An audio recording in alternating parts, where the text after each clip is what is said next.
stabilizing unique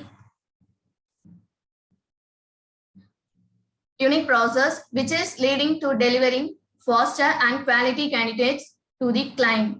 I would like to invite Mr. Sundar to speak about Shift HR World. Over to Mr. Sundar.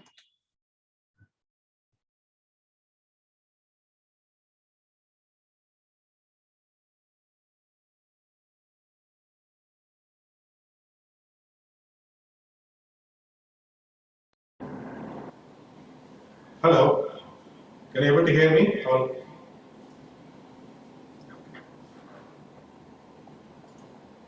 Good afternoon to all participants. I'm excited to introduce our recruitment services consultancy to you. Shift HR World. We specialize in connecting top talent with the best companies in their respective industries. Currently, we are serving 20 plus clients in IT and non-IT industries pan-India. This financial year, we are targeted to cross 100 plus clients. We are closing around 5 to 10 positions on an average every month, and we are seeing steady increase in numbers. Current month, we have targeted to close 30 plus positions. Our team size consists of 10 plus recruiters, also 5 plus freelancers recruiters, and we're targeting to increase up to around 50 plus by this financial year. We are connected with various job portals like Naukri, Monster, Indeed, Shine, and LinkedIn. Also, we have our own database which consists of around 7,000 plus pre-screened profiles. We use CPAL ATS to track the candidates starting from screen to client onboarding, which is an effective tool to manage complete end-to-end recruitment process. Please visit our website https://www.shifthr.world. Shift HR World, your hiring ends here. Thanks for the opportunity. Over to Chairman.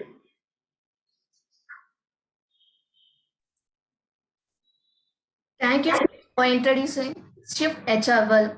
Next, I would like to introduce Mr. Prasanna, our speaker for today's webinar. Mr. Prasanna is international success coach, writer, and lawyer. He is coaching teams and leaders from India, Sri Lanka, Malaysia, Singapore, and Nepal. He trained over 20,000 individuals from over 150 organizations.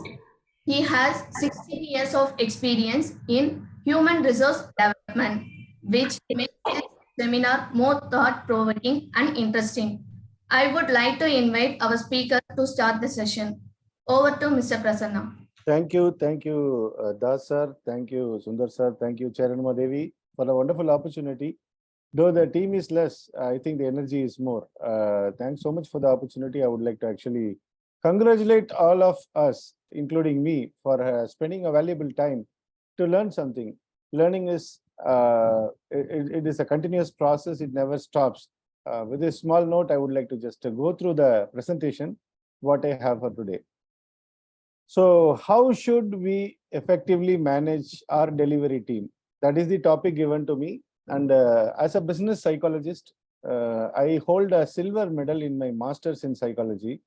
So with that little knowledge, and also I'm an adorable student of great psychology professors called Dr. Tally Shorett, Dr. Calvin Newport, Dr. Rebecca Newton, Dr. Gabriella Oettingen. So with their research and findings, along with the findings of Harvard Business School and McKinsey, we have done extensive study or insights onto the research articles and the latest findings. And we are presenting you some concepts which are plug and play, which can be very, very useful for you in your career. Let's start with a small exercise. So I am going to give you a few numbers. You have to understand the sequence on which the numbers are formed. It is like sequence, serial numbers. And you have to type 3 different numbers. I'll give you 2 numbers. You have to go through, just find the sequence of the number, and you have to type 3 different numbers from the same sequence. Okay.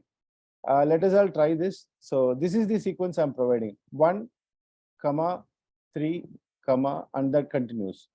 So I request participants to please type the number of your choice. If you understood the sequence, you can give me the answer. Very good. Jyoti has given a beautiful answer. 1, 3, 5, 7, 9, 11. Very good. Preeta also given 1, 5, 7. Very good. Any other answer, please? We will learn. I'm looking very casual. See, I'm not wearing my blazer or tie. So I want to take this as a discussion seminar. So we'll have a sort of a peer-to-peer learning. Can I have few more answers, please? Odd number sequence. Very good, Mr. Samuel. Aishwarya, thank you. Has. Thank you, sir. 7 and 15. Okay. Now we are exposed to only two numbers. So we, based on the limited information or based on the limited available information, we are taking a decision. Now let us continue. I'm going to give one more number to the sequence. Now let us check our answer. 1, 3, and 7. So now based on this data, can you find a different sequence? And can you give me different answer, please? Because earlier you were exposed to only two numbers. Now you are exposed to more data. This is the psychological progression on the decision making. Very good. 1, 3, 7, 11, 15, 19. Okay, very good. And Suresh, you are very close. Can I get the last number to be changed, Mrs. Suresh? And between 7 and 11, if you can insert one more number, you can get a different sequence, right? I think Suresh is my friend. Am I right, Mr. Suresh Balachandar? We already know each other, I suppose. There is one close friend in your name. Yes, welcome. Suresh Balachandar is friend for everyone. He is a well-known person. Yeah. He's a VIP. Very good. So now, earlier we were exposed to only two numbers, 1 and 3. Now we are exposed to one more number. By the exposure of one more data or one more input or one more number, the total pattern of thinking is changed, right? Now we can tell it is a sequence of a different number, right? Correct. Okay. Now let me give another data. Instead of giving 137, if I could have given 135, then you could have easily coined it as an odd number sequence, and you could have gone 7, 9, 11 like that. Suppose if I give you this sequence, more data, again it is not odd number, or this is not the whole number. This is a sequence of a series that is having a number in ascending order, right? This is one small exercise which I would like to present you. So if we learn more, we get exposed to more data or more information. If we are more experienced or if we are getting exposed to more information, we will definitely take the closest possible decisions, or we will get the closest possible answer, which is very close to the truth or very close to the accuracy. Accuracy and speed is the need of the hour in this 21st century. To get more accurate decisions, to take more accurate decisions, we must expose ourselves into more data. Our HR professionals like you must have the tendency of envisioning the future by N vision. If you say N in Tamil, that comes as number. You should be able to convert every event into a data, and you should be able to read a data and find out the event happened in the past. You will get the progress. You will come to know the true progress. Genius told, if you can read the past and present clearly, you will be able to predict the future. So as HR professionals, we must learn continuously, and we must update ourselves, and by updating ourselves, we must upgrade ourselves. The leadership does not flow only from the top like a river. It flows from anywhere and to everywhere like an air. So you don't need to be a CEO of your company to be a leader. Even you can be in any position, still establish and groom your leadership skills, and you can be a leader. So I'll just share a case study to prove the strategy is the real hero in managing a delivery team. It is not the individual, it is not your qualification, it is not your position. Your strategy, the strategy what you have, the idea what you have is the real hero. So now you see a case study of what happened in Operation Meghdoot. In 1984, Pakistan wanted to invade and capture. Can please can all others can you may please mute yourself. Okay. Now let us see two different case studies. Both are from our Indian military operations. One is Operation Meghdoot, 1984. Another one is Kargil War, 1999. So both were actually initiated by uh, Parvez Musharraf. In 1984, we defeated the intruders of Pakistan without losing a life just by being proactive. They were trying to capture some peaks in the line of control, and just by one small information, Indian Army got, Indian Defense Ministry, they got from the supplier of protective equipments and dresses to withstand the lives in the most extreme climates like polar regions and peaks. So what happened? Parvez Musharraf actually planned to invade into some peaks in India in 1984. They made an order to an England company which supplies protective wardrobes for the explorers of polar regions. And unfortunately, or unfortunate for Musharraf and unfortunate for Indian Army, we also ordered earlier from the same company to train our soldiers in the polar regions. So they gave us the information that the Pakistan is trying to order some protective dresses, I mean wardrobes and dresses, shoes and other thing which can withstand a life in the region, colder region like the Himalayas. Then we took a sneak into their strategy and we slowly found they are trying to invade into our territory. And before they can guess the movement of our Indian troops into the peaks which they were trying to capture, we piled up our army and they were upset. And even though they had more opportunity by road to reach the peaks, during the even though we had the toughest terrain to cross, we were proactive than the Pakistan intruders. And Operation Meghdoot was a successful operation in Indian, Indian defense history that we restrained Pakistanis to intrude and capture our peaks. And next one, you know very well, in 1999 Kargil War. This actually we didn't actually pay attention to the details. Our border security forces did not guess that the Pakistani intruders, with the support of Pakistan Army and even directly from the Pakistan Army personal soldiers, they almost invaded into the Kargil region, and we bravely faced them and kicked them out from our territory by the support of our air and also our navy and also through our army. So by using all the forces, all the three forces of our defense system, we conquered Kargil War.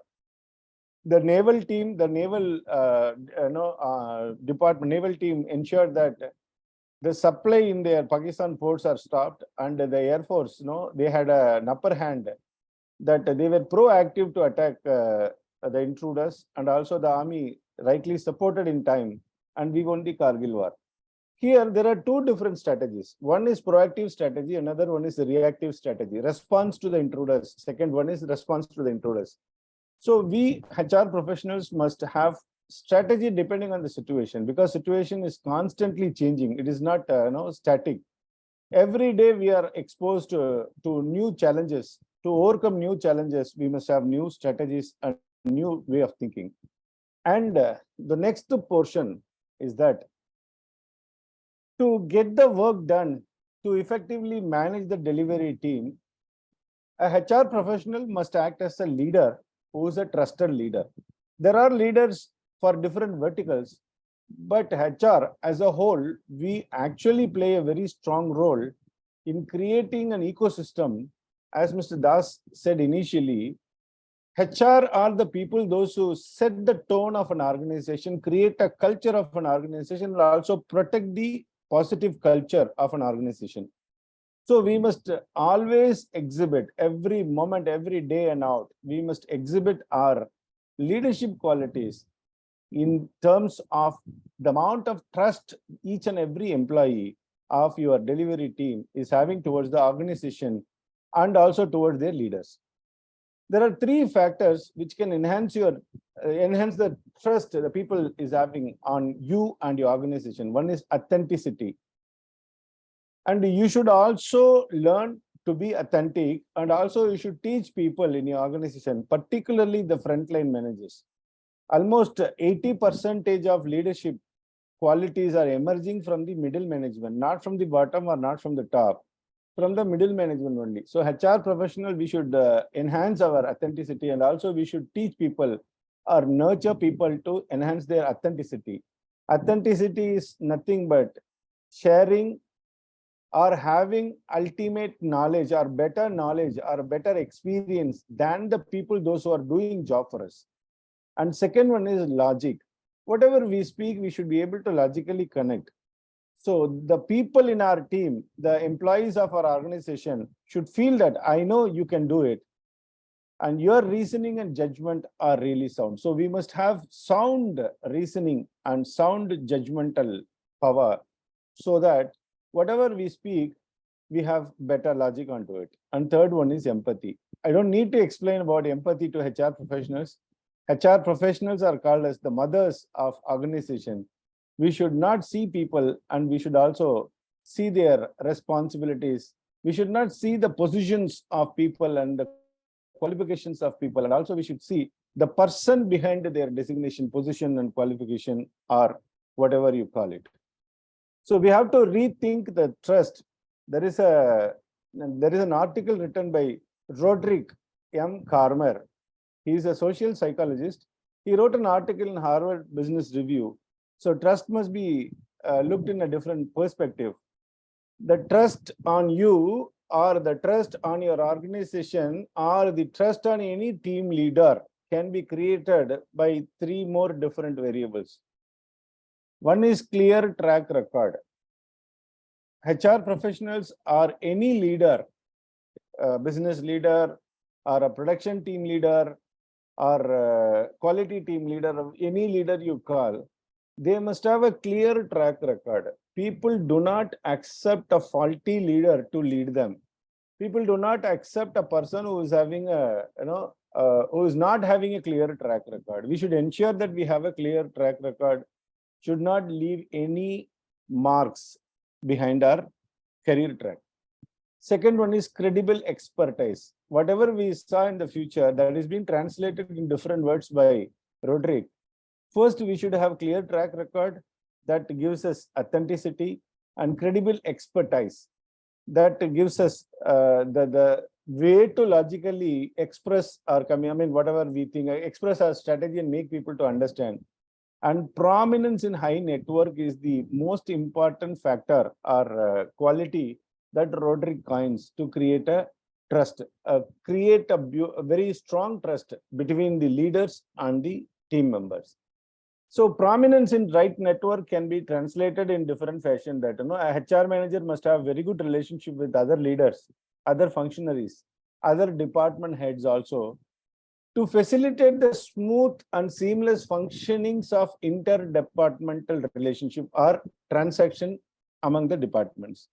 So a HR professional must have a very good relationship, or they must be having a prominence in the right network. Right network means a HR professional must have close access or close association with the vendors, as well with the buyer, as well with the department heads, to facilitate the smooth functioning of an organization. Shelley Taylor is a social psychologist. She found evidences of trusting nature among humans, and that helps us a lot, because we are not predators, we are and we were prey only. In that case, we are all called as social animal. Our survival is enhanced or increased if we associate ourselves with in a particular group or a team. We cannot survive alone. That is the one truth or fact we must actually understand, we must believe, and we must accept. So Shelley Taylor says that she had gone through the evolution traces of humans, and she found that trust is our nature. We trust people. Either we trust good or bad. Normally, we cannot stand in middle. So centricism is very tough. You cannot keep your position in center. So either you trust your organization or you trust people, those who are against your organization, your employees. I'm just telling. So as a HR manager, we should go first. We should take the lead to ensure that the people trust us. So to trust us, we must have a clear track record. We should have credible expertise, and also we must have prominence in right network. So it is the nature. You cannot say that an employee is neutral. Nobody can be neutral. Either they take this side or that side. And Paul Zag is another neuroscientist. He found evidences of trust building gives us oxytocin. But he also says there is always a shadow of doubt that exists in everyone's mind, even after trusting them. Would you like to ask something? Okay. Before that, I would like to ask you which language you prefer, either pure English or you like Tamil also. Can somebody type? I'll just go for voting.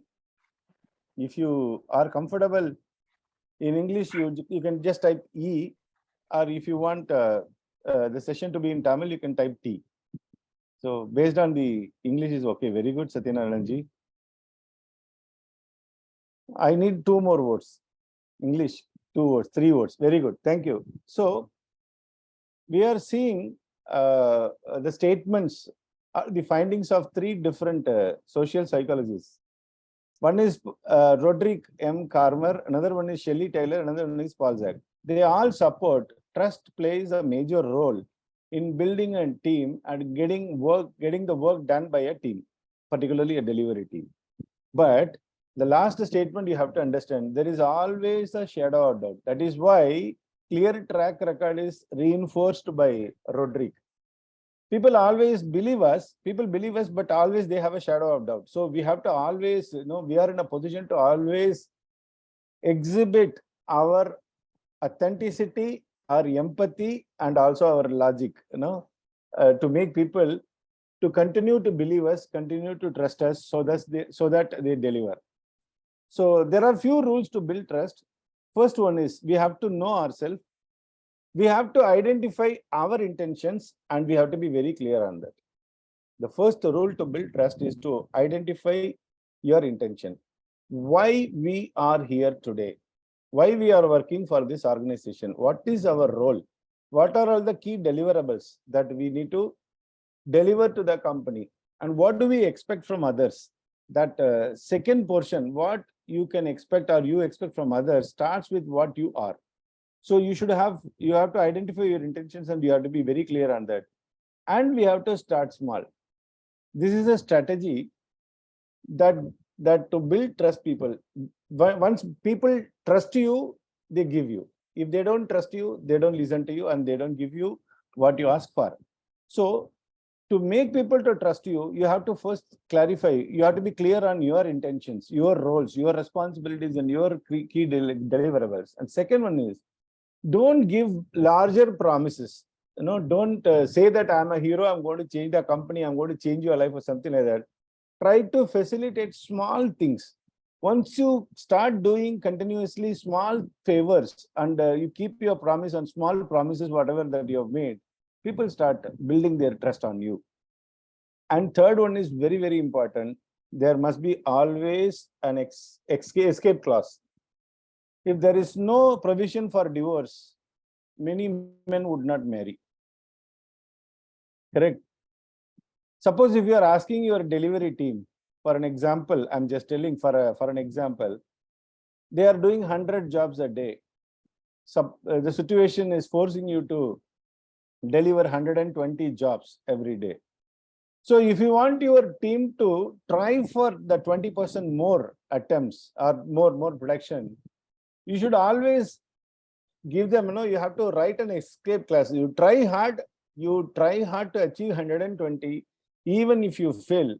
That is the class that is called as escape class. Even if you fail, don't worry, I'm there to protect you. But I always expect 100% contribution or 100% involvement and dedication from you, like that, So if there is an escape class, there was study made among different teams. Few teams were given an escape clause and few teams were not given escape clause. The people those who were given escape clause felt more comfortable to take that task. For example, if you recruit people, always there is a clause. If in every contract there is a clause, escape clause. Either party may end the contract with a written notification to the other party within a period of 30 days or 30 days duration or whatever. So you have to be very clear on escape clause in each and every task that you give to people so that they trust you. Fourth one is send strong signals. You should be loud. Your signals, what you are expecting from them is the signal that you have to give. And what you are expecting from them, what they will get if they achieve that, and what are all the escape clauses, all these things must be sent through strong signals, loud, clear, and consistent signals, not consistency. There should be a consistency in giving signals. For example, what we did during the pandemic, wearing mask, everywhere we had the signboards, right, about mask. Everywhere we made people to stand and check if people are wearing mask properly while they are entering into the factory, while they are going to the restaurants, canteen, while they are using their restrooms and other thing. Everywhere we were consistently giving that signal, that information. So fourth one is send strong signals. And the fifth rule is to recognize others' dilemma. You can now see why we have escape clause. People always have a shadow of doubt, on trusting people, on trusting people's word, on trusting a task or whatever it is. You understand that and recognize people always have a dilemma. And it is quite natural to have dilemma. Every one of us having dilemma, right? So you should always recognize and try to clarify the dilemma. You have to remove the dilemma, make them trust you or trust what you say. And sixth one is look at roles as well as people. This is called empathy, not only see the roles of individuals and also see the people. A person who is working as a janitor or as a housekeeping individual in your factory or an office may be the bottommost employee of your team, but still he is the king of his daughter. He is the hero of his wife. So don't not only see their role, their credentials, see the people behind their credentials. Everyone, they have right to live, right to fair treatment, and right to be happy. So you have to see that so people trust you. And seventh one, remain vigilant in what you are. All the 6 points, you have to remain vigilant and always question yourself. Are you communicating properly? Are people are trusting you? Are you faking or making? That's the question you should always ask yourself. These are the 7 rules. I leave 5 seconds for you to take a screenshot. As well, if you have any question, please type. I would be more than happy to answer you.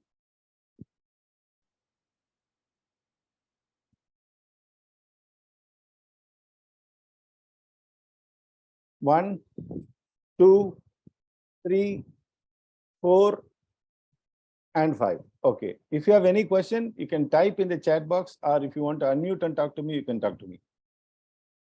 I leave 10 seconds for you to take the decision. 10, 9, 8, 7, 6, 5, 4. Yes, sir. Can you elaborate more on signals? Very good, sir. Signals are the communication, are the informations we give to the delivery team. Our intentions, if they are not exposed or if they are not communicated, people may not know. So signals means, for an example, if I am the HR of a manufacturing company, if the manufacturing company is not getting proper order from the foreign clients, foreign vendors to whom we supply, buyers to whom we supply. Suppose if the vendor is negotiating, have already negotiated with the top management for lesser margin, I should not keep quiet. Instead, I should create it as a signal through different ways of communications. One can be a group staff meeting, or another can be a decentralized meeting conducted by the supervisors to each of their team members. or can be like a signboard or whatever, depending on the intensity of the message or information, we should be able to constantly, clearly and loudly make that signals or make that communication to people so that there is no ambiguity, sir. Usually we are exposed to signals. Can you please a little louder, sir, please?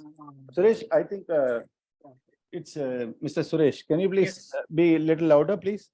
Usually signals is actually, we have come across the term signal as communication of risk and rewards. Basically. Yeah. Is that the one, or is there anything else for signals? It is the signals what leader is trying to is giving to his team members or his employees, as it is a synonym of communication in this chapter. What I was asking was that what is the communication is about? Usually signals is about communication that is only about risk and rewards. So if you are doing this, these are the risks. If you are accomplishing this, these are the rewards. That's the signals basically. Yeah. We have been termed as communication of signals. But is there anything else for signals, or is that? This is a common term called communication. We've coined communication as signals. Normally, signals means if there are two types of communications. One is special communication, another one is an ongoing, communication. If there is anything change, not only a risk or reward, anything which is changed, or which is new or which is being tasked, apart from the normal routine of their routine, that signals. For an example, I just take this case study. If you have to inform people to wear mask, use sanitizer, and maintain the social distancing, which was very new. Before 2020 April, we couldn't have known about this, or we couldn't have bothered about this. So it is not that we cannot wash off our hands by telling that, no, I informed everyone. I just pasted a notice in the notice board or something like that. So that we have to make it louder, clearer, and consistent. Consistent. That is what I mean here, sir. Okay, thank you. Nice. Thanks, Mr. Suresh. I welcome all of you to interact with me, because interaction makes any seminar more colorful and more effective. Even if you feel that somewhere I go wrong, you can stop me, please. Thank you. So, people hardly change their trust. It is another proverb which we should remember. But we have to think otherwise also. If they have trusted us, or if they have not trusted us, it's very tough to change somebody's trust or somebody's opinion about us. So we have to be very vigilant in maintaining it as a constant, strong trust on us. And another framework which I would like to present before you, which is coined by Louis Bringselius. We call we can just pronounce it as Bringselius. Louis Bringselius. He recommends us to have different types of communication depending on individuals. Normally, we can group individuals into 4 categories based on their emotional ability, emotional IQ. We can say emotional EQs, emotional quotient, their emotional status or stability, and flexibility. For an example, we can take this 4 quadrant of people. The bottommost, or the 4th quadrant, we can say that these people are not emotional, they are rational, and they are not flexible, they are very rigid. They are very rational, even though if you give logic, if you are logic and if you give valid reasons, they will buy your point, but still they are reluctant to change, or they are very rigid. The flexibility index is very low in them. And based on these 4 types, second type we can call, we can just take this quadrant as an example. People are highly emotional, highly rigid. They are not flexible. At the same time, they easily get triggered. And the third quadrant is this. They are rational and flexible. Are the people, if you inform them anything with logic, they are always flexible, and they are ready to change. And the 4th quadrant is emotional and flexible. You can also see that by just understanding. One group, they are rational, they always talk to the point, they talk to us with logics, but probably they don't have the intent to change. Those people, I mean, we cannot have the similar kind of approach to all different 4 types of people based on this this framework. Second group, they get triggered for each and every communication. They don't want any disturbance. They are highly emotional, and also they are very rigid. They don't want to change. They don't want you to communicate or disturb them. Whatever they do, they would like they like you to give them a free hit to work the way or the fashion they think, or they are used to it. Normally when change change comes, these people are very reluctant.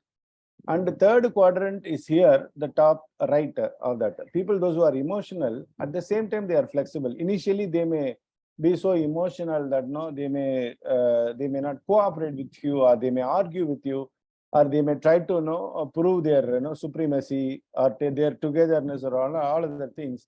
But after some time, if you leave them time, they'll be able to understand your point. Slowly they grab your point, and slowly they try to accept your point of view and try to change.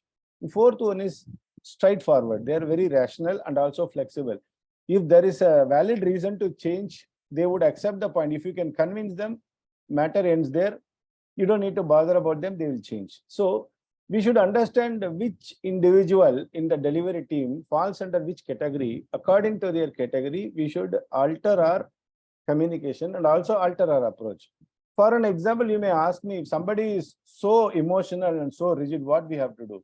If somebody is so emotional, you can really anticipate them to bounce back whenever you communicate with them, and it is very tough to change.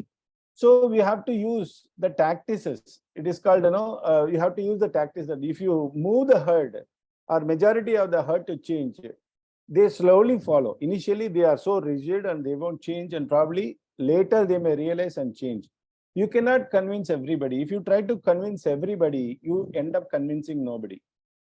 So we should always play a strategic game when handling people to achieve what we are asking for. And I would like to share the 5-step processes of getting the work done by the delivery team. First, you have to identify the gap in their skills. So the HR role is very, very important. To get the job done, the initial task of a HR is to identify the gap in their skill sets or whatever it is. Are they having right skill sets to perform the task? Or the level of their skill set is optimum or adequate? Probably based on that, you should analyze that, and you should propose for the training programs to improve their skill sets. And second one is decentralize the command center, give them more responsibility.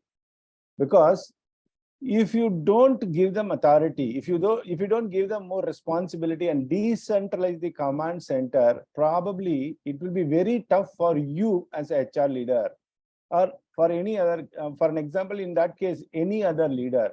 Your span of control cannot be more than 15, which is not easy, but it is not common to all the industries, all the platforms. But in general, what modern management says, decentralize your command so that you can deliver your information, convince few people, they cascade the information effectively to the other group of people.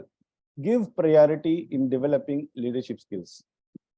So first we identified the skill gap, and then we decentralize the command so that it will be easy for us to cascade the information or cascade the training programs or whatever that you have designed. And third one, you have to give priority in developing the leadership skills on each and every delivery team, or their department heads, or frontline supervisors, or supervisors and frontline managers. Fourth one is we have to encourage peer-to-peer learning. Hope you will agree with me. The most effective way of learning is peer-to-peer learning. So you have to encourage that. You have to create an atmosphere that they have the peer-to-peer learning atmosphere. Suppose, for an example, if you have an employee size of 1,000 people, you can nominate, say, 50 or 60 people and provide them a specialized skill training, and make them as a task force to cascade that. And on the job training, you can request them, or you can create a platform so that Those 50 people cascade the information to all other 950 people. Probably you can choose the best among those employees, 1,000 and few best people, those who perform very well. If they have innate qualities or some extraordinary skills, probably you can reward them, and probably you can make them to be the mentor for other people, those who are lacking in the performance. And fifth one is you have to celebrate achievements. This is the 5-step process, nurturing a team or a delivery team to deliver what you are asking for. So first one, a HR manager or a HR professional must focus on identifying the gap between the required skill sets and the current level of the employees. If you identify the gap accurately, you know what you need to provide them. So the more you give, the more you get. What goes around, that comes around. Second one is you don't hold all the power in you. Probably you nominate people, you decentralize the power center, give priority in developing leadership skills, and encourage peer-to-peer learning and celebrate the achievements. And this one, you know very well. I think Mr. Suresh knows him very well. Pre-suasion, Dr. Robert Cialdini, and he gives us some influencing hacks. That is a little complex topic, which I would like to decentralize or make it localized so that we can easily practice it in our work platform. It is like a plug and play. First one is we have to establish a common ground. What purpose we are working for, the same purpose, no, people are working in our company with us. So you have to establish a common ground, means what you want from them to, what you want them to do and what they will get.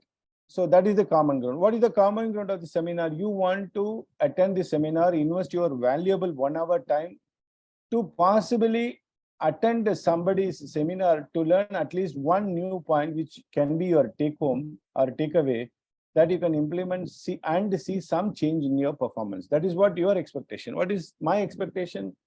If you pay attention, if you ask your doubts, and if you actually cooperate with me, probably we can share whatever common expectations that you have and common agenda what I have.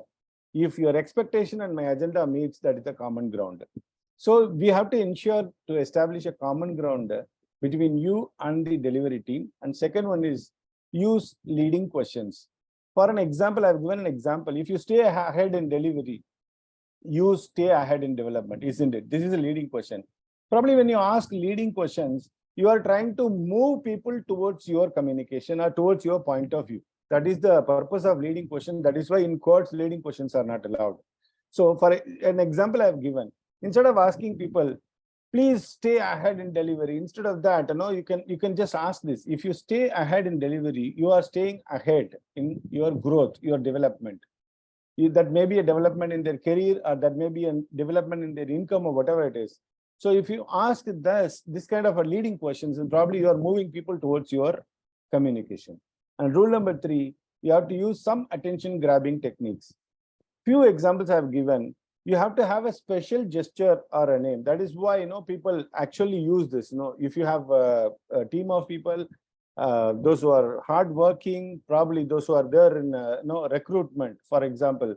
If you have a team under you, those who are responsible for recruitment, and probably you can address them with a different type of name, that recruitment warriors or something like that.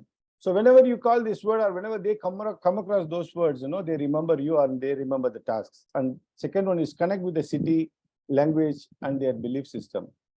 When you address people, try to respect their things, those who are very important to them. That is their city, their language, and their belief system.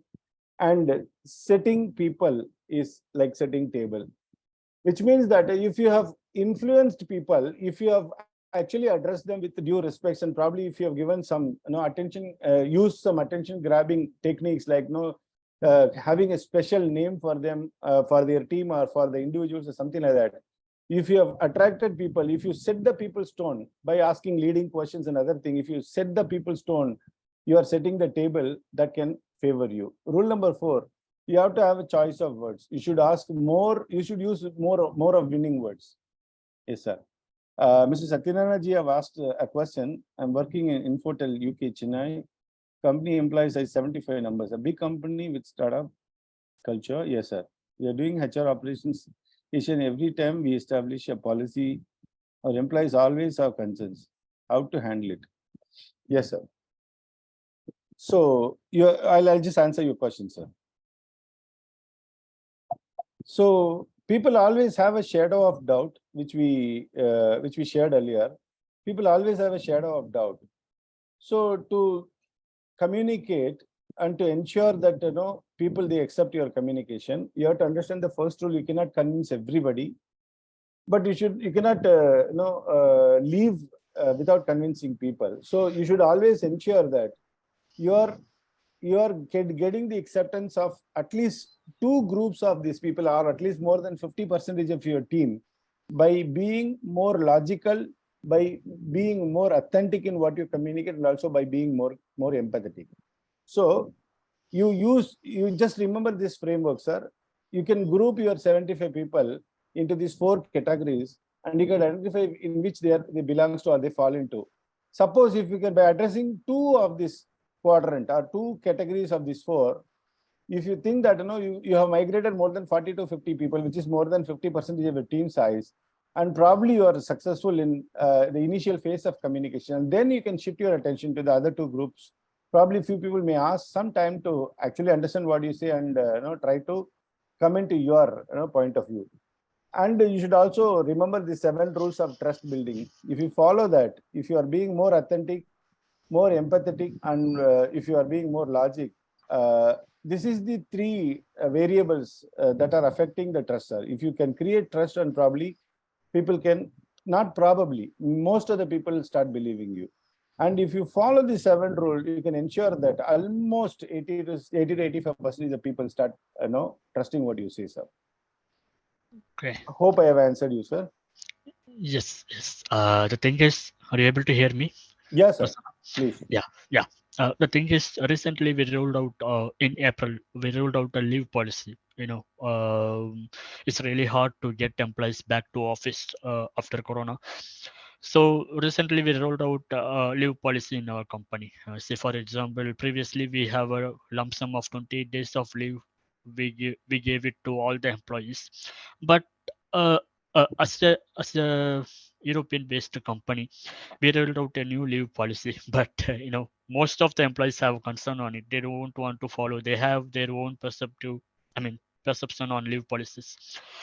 uh, we struggle to roll out each and every policy, not only leave policy, but also like attendance, like what to say, insurance policies. All those policies we struggle to roll out in this 75 people's. Excellent, sir. Even though we are a big company, say for example, if a TCS or a CTS, like a kind of company, they roll out a policy, people they simply follow because they are a very big company. Around 10,000 to 20,000 people are working in Chennai alone only. But we have only 75. If we roll out a policy, they easily compare our policy with TCS or CTS, and they came up with the concern. How Satya, do this you is roll out your policies, sir? In a mail or in a staff meeting, or how do you communicate to them, sir? yes. After a meeting, we roll out through mail only, not into a meeting. Later. We had a meeting with UK team. Say for example, top management from UK. Okay, Then sir. we These roll out a 75 policy. people, how can you classify them, sir? Is there any layers in them, or all 75 are the same layer, sir? Same level? No. Some hardly 8 to 10 people are in the senior most layer. Now you just see the second point, sir. If you can decentralize the command center, because I'll just share one case study which personally I was into. Probably you can draw some idea from that, sir. Because this handling people is not fit into a single formula. Probably it depends the individuals, depends the culture of your company, and also depends. There are so many other factors influence people to come into a decision, take a decision, or come into a conclusion. Okay. So decentralizing the command center, I suggest, it is only a suggestion. Probably I have to work very close with you to understand, the pain points, and probably we have to develop a strategy. Strategy is the hero, sir. Not individual. So suppose if I just if a I minute, can suggest, just a minute, Prasanna. Sorry to interrupt. Yes, sir. Please. The main thing why I today attend this meeting is to clarify on this only. We need to Understood. do for a lot of things. Of course, we don't need to care of money, but we need to care of what exactly we are going to roll out. Say, for example, policies. We need to build from the scratch. It's like build a company from the scratch. Uh, not about It's not a very small company actually. Yes, Probably understand. most of you don't know about Infotel UK or Infotel France. They are from a giant company, 42-year-old software company from France and Europe. Very old company, but in India it's only 2-year-old company. They just came to India during corona. The IT industry is booming everywhere, so they just came to I India. They understand, just sir. Actually, yeah. to save time, quickly, I'll just wrap it up. Probably we So can so have a discussion through Mr. Das or Mr. Shankar. so I'll just share so one of the recent event which has happened in my client's office. Mhm. They wanted to actually roll out a bonus, announce a bonus of 7%, which the employees, they are very against towards that, and they wanted to actually have 11% bonus. They are Oh, comparing okay. this with their another unit. No, they are giving 11%, or you are giving 7%. Mhm. Probably this unit is not a profit making unit, and they are making losses. So in Nagpur, you are giving 11%. In Chennai, if you are giving 7%, we are not going to accept. We are going to call for a strike. That is what the union members have informed the management orally. When they come to know that they are going to announce 7%. So in that Okay. case, we worked very closely with the HR people, and the scenario is very clean that if, on a staff meeting subsequent day, I mean, in 2 days gap, if they're going to announce it officially, and on the day onwards, the people are ready. The union, people are ready to call people for a strike. So this is the scenario. Then what we did, we took some inputs from the psychologists, and we wanted to actually set the table. There is always, you cannot, expect everyone to believe you in your team. At the same time, the same holds good, in union team also. Not everyone is so supportive of, union's decisions or whatever it is. There are some pro management people are also there in the union. So I requested the HR to identify those people. So he gave me 5 people to discuss with, and HR, me, and the general manager of production of the company. We had a private discussion in their factory itself. And we were explaining the situation of the company regarding the foreign clients order and the profitability of the organization and other thing. Suppose if we give pressure to the management to give more 4% more bonus, and probably the management would not be interested to continue the unit in Chennai. That is what the actual scenario. So with the whatever the confidential information that GM has got and the vice president of the company has got, and we actually exposed those information only to those selected 5 people. First, we educated them and told them, asked them not to communicate this information to the employees because they are not so strong to influence people or convince people.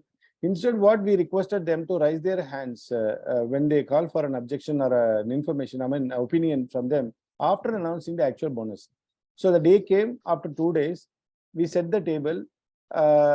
So it is announced that first we will announce the company's agenda and also the information or the message regarding the bonus. We mentioned it by showing the profit and loss statement, audited statement, and we showed them that the companies, that particular Chennai unit is running under loss. And then we announced, even despite this situation, the management would like to continue or give us a chance by giving us 7.1% or whatever the bonus. And we informed them in advance before we start the staff meeting. We told them that after we announce, we explain whatever the situation is about. We requested them to raise their hands if they want to speak. So what we said, let people set by us. Those 5 people also will raise their hands, and also the activists, the more active, the influencers, union influencers also will raise their hand. So we will let us not call the union people first. Instead of, we will call the pro people, those who we already said, those who are convinced about the communication of the organization. So we invited them first, 2 people from the team which we set, to support our decision. Okay, this 1 year, if we cooperate well and probably perform well, probably if we come out of this lockdown scenario and we may perform well, and we can demand more bonus from the company, like that, they told. After those 2 people, the third was the union activist. He was so violent, and in this quadrant, he is so rigid and not at all flexible. and he is very emotional also. The third person was that person, and he was not so emotional. No, normally he used to be, because it is like passive communication among them, among those people, that workers. Two of them among those people, two of them are telling that no, we have to understand it is a family. When our income is poor, probably we are requesting our family member to reduce the expenses like that. This is 1 year, let this 1 year pass, and probably we perform better, and then we demand more bonus from them later. This was the strategy we used, and fortunately it worked very well. I may not recommend, prescribe these practices in you, because if other people come to know that you set the table and that's the end of it, right? Yeah. We have to be more strategic and more careful in approaching. Yes, sure. Probably after this meeting, probably one day we Yes, can yes, sir, speak. yes, sir, yes, sir. You So, can continue. Yeah, so yes, sir. thank you, Prasanna. And attention grabbing techniques we saw, and then we have to have the choice of words, winning words. We have to use words. In Tamil, it is said, "Iniya ulavaha innada kural kani iruppa kai kavarndattu." So we have to always think before we speak. That is called rehearsal. Every leader is always, they are very, very, very clean in doing rehearsals. You can even type this keyword and search YouTube for a wonderful video of Elon Musk. Elon Musk is famous for his blazing tweets and messages that create restlessness among the audience or followers or whatever it is. He is famous for making some nonsense in Twitter. But when he was about to address the team of investors, he prepared a script and memorized the script. He spoke only for 30 seconds to influence people. So we have to actually, wherever there is an important juncture to address people, or an important meeting that you're going to conduct, probably do preparation like this, and probably rehearse, and then try to coin proper words, so that that words do not disturb people or irritate people. So this is the fourth rule. If you can touch people's heart by your words, that's limitless. This is a famous statement told by Steve Jobs when he was launching iPod. If you can touch people's heart, that's limitless. So by using proper words, by articulating your speech or communication in a better way, and today we are living in a golden era of artificial intelligence and internet's websites to support. We have no chat GPT which can prepare your speech or whatever. And finally, I would like to conclude with a strategic, with a case study, what happened in Amsterdam's airport. A stinking, wonderful case study. Strategy is the king, actually. If you know your psychology, you will reduce the number of mistakes you do. If you know others' psychology, and if you know how to handle people, you can do wonders. So what you're seeing is a urinal in Amsterdam's airport, way back, a few years ago, long ago, very long ago. The Amsterdam airport was one of the busiest airports in Europe, and the airport had a smell of urine from and nearby males' urinals, toilets, and they were unable to manage it. But one smart manager, housekeeping manager of the airport, came out with an idea of sticking a image of a home fly in a place within the sink, in a place where if people urinate in that particular spot, there will not be any spillover. So without using any electronic gadgets of auto wash, what we have in five-star hotels and the conference halls we have, they just solved that issue. They reduced the smell by 85% by just sticking the image or the printed stickers of home fly in a particular place, in which people, if they point that place and urinate, there will not be any spillover. That is a human nature. That's a human psychology. If you have a white clean pan, urine tub, and if you have an image of a home fly or an image or a dot or whatever it is, we tend to point that and urinate. That is how they resolved it way back. So with this small case study, I would like to share a message that if you know your psychology, you will reduce the number of errors you do. If you know others' psychology, probably, not probably, I promise you can really do wonders. With this small message, I would like to conclude the seminar, and I leave few minutes for you to ask questions if you have any.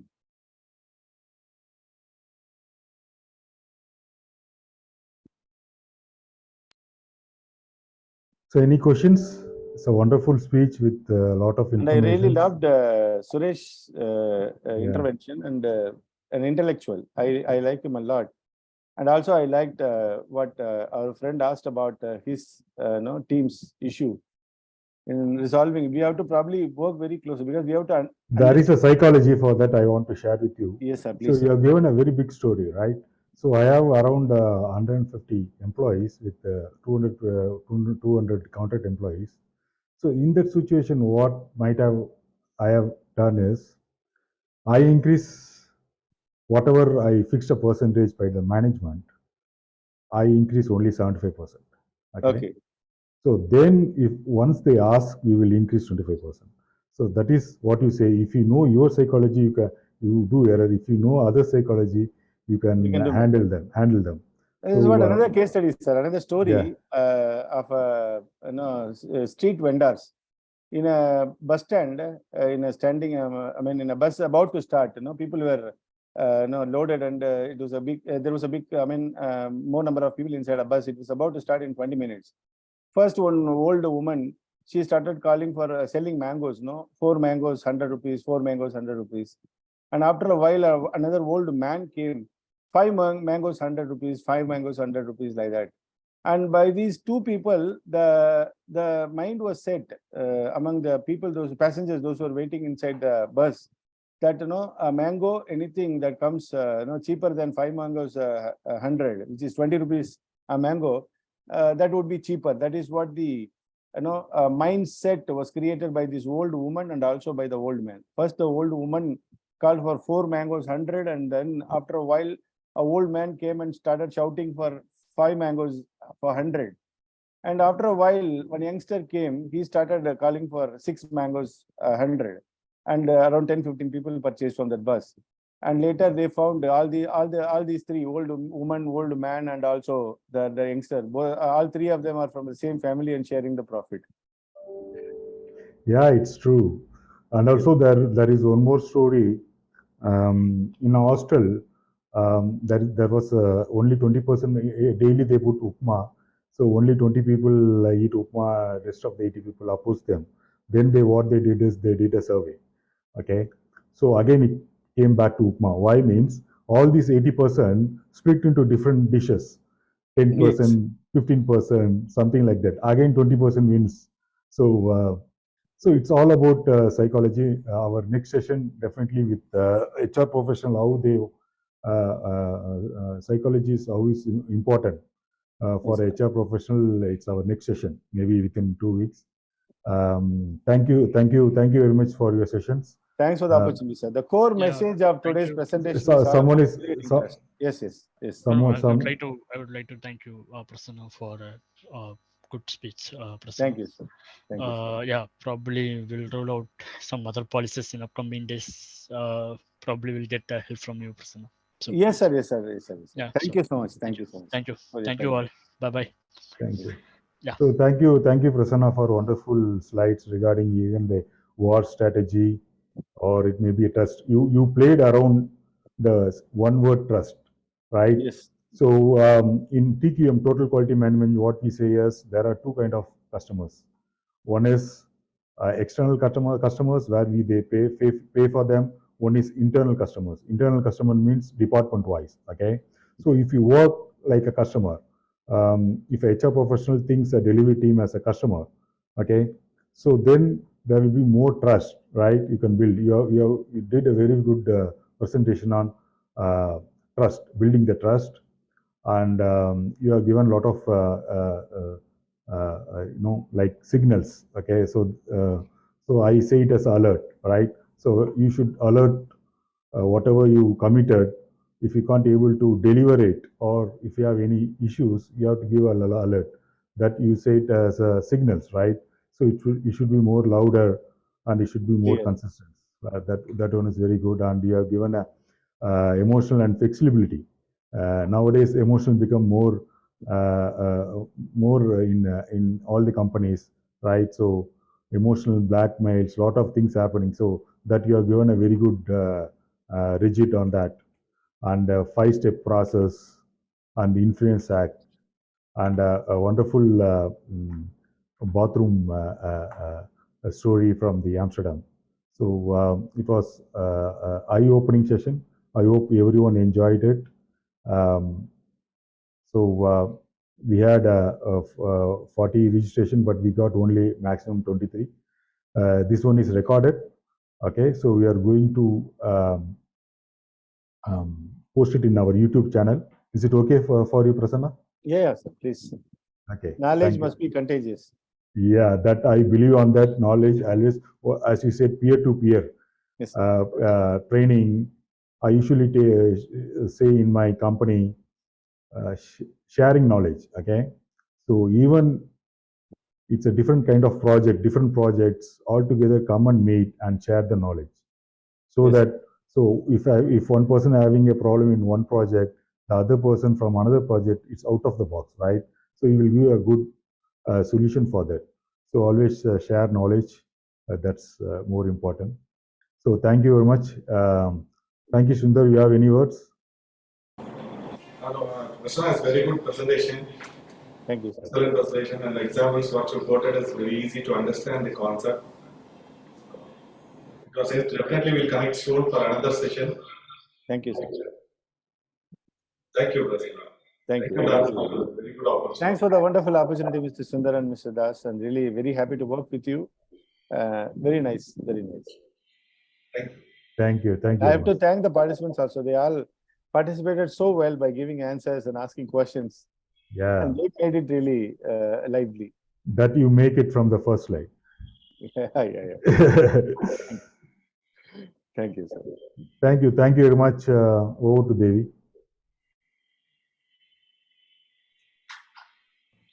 That's a wonder informative. Thank you, sir, for sharing your knowledge and experience. Thank you very much, participants. Very good involvement. Please send your feedback about us and the speaker, which will help us to improve. Thanks for your time. Let's meet on another section soon. Thank you.